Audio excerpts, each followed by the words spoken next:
여러분 안녕하십니까? 샤리아와 비교법, 오늘은 리바에 대해서 알아보겠습니다. 리바라고 하는 것은 이자인데요. 이 리바는 불로소득의 전형으로서 하람에 해당한다. 이것이 샤리아의 기본 태도입니다. 여기에 이 하람이라고 하는 이 말이 나오는데요.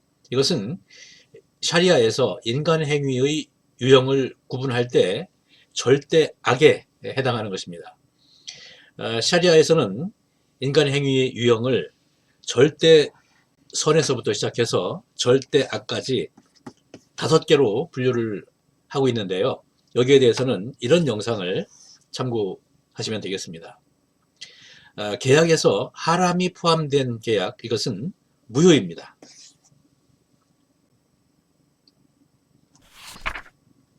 샤리아의 최상위 법원인 꾸란에 보면은 리바를 금지하는 구절들이 여러 군데 명시되어 있는데요. 이런 것들이 그 예입니다. 이 외에도 다수의 구절들이 있습니다.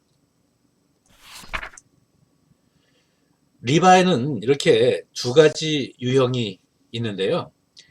리바 알나시아, 이것은 일반적인 이자를 말하는 것이고, 리바 알 화들, 이것은 예를 들면 이런 겁니다.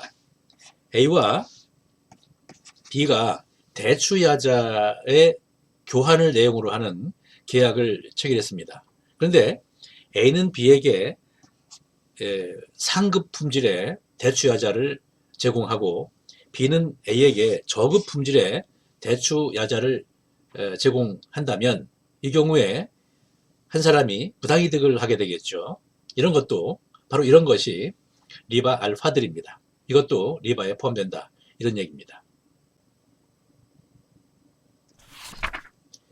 리바 금지의 범위에 대해서는 이렇게 2가지의 의견이 있는 것으로 알고 있습니다. 첫 번째 의견은 뭐냐면 고리의 이자만 금지된다라고 하는 것이고, 2번째 입장은 모든 이자가 금지된다라고 하는 것인데, 2번째 입장이 다수의 견해입니다. 사실 이자가 전면 금지되면 금융거래가 성립할 수 없고, 그렇게 되면 경제순환이 원활하지 않겠죠. 그래서 이슬람권에서는 리바 금지 규범을 회피하는 방법이 다양하게 발전되어 있습니다. 그 방법을 요약하면 실질은 이자인데 형식은 이자가 아닌 것으로 처리하는 것입니다. 이슬람권에서는 리바의 회피, 이것이 매우 중요한 이슈입니다. 리바 회피의 사례로서 무라바하 예금을 소개해 보겠습니다. 리바 금지로 인해서 이슬람권에서는 은행에 예금을 해도 이자를 지급할 수 없습니다. 이런 이유로 해서 특별한 방식이 활용되고 있는데 그 중 하나가 무라바하 예금입니다. 이것은 무라바하 계약을 이용해서 실질적으로는 이자를 지급하는 효과를 달성하는 것입니다.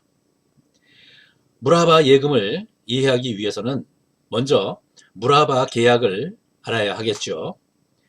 무라바하 계약이라고 하는 것은 매매의 특수한 형태입니다. 예를 들어서 말씀드리겠습니다. A가 갑이라고 하는 물건이 필요합니다. 그런데 이 B에게 부탁을 하는 거죠. B와 사이에 계약이 체결되는 것이에요. A가 B에게 무슨 부탁을 하냐면은, B야, 당신 갑을 구입해서 나에게 제공해 주세요. 그러면 나는 거기에 대해서 대가를 지급하겠습니다, 라고 하는 것이죠. 이 경우에 A가 B에게 지급하는 대가, 이것은 갑의 가액에다가 B가 갑을 구입하기 위해서 드린 서비스 비용, 이것이 추가가 되겠죠. 무라바하 예금의 구조를 한번 이걸 토대로 해서 얘기를 해보겠습니다. 요약하면 이런 얘기인데요.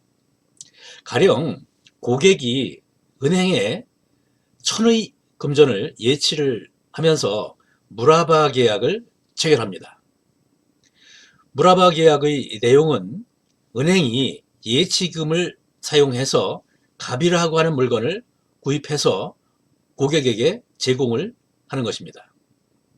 이 경우에 갑의 가액이 1000 플러스 알파라고 한다면 이때 이 알파라고 하는 거, 이것은 실질적으로는 이자가 되는 것이지요. 이것이 무라바하 예금입니다.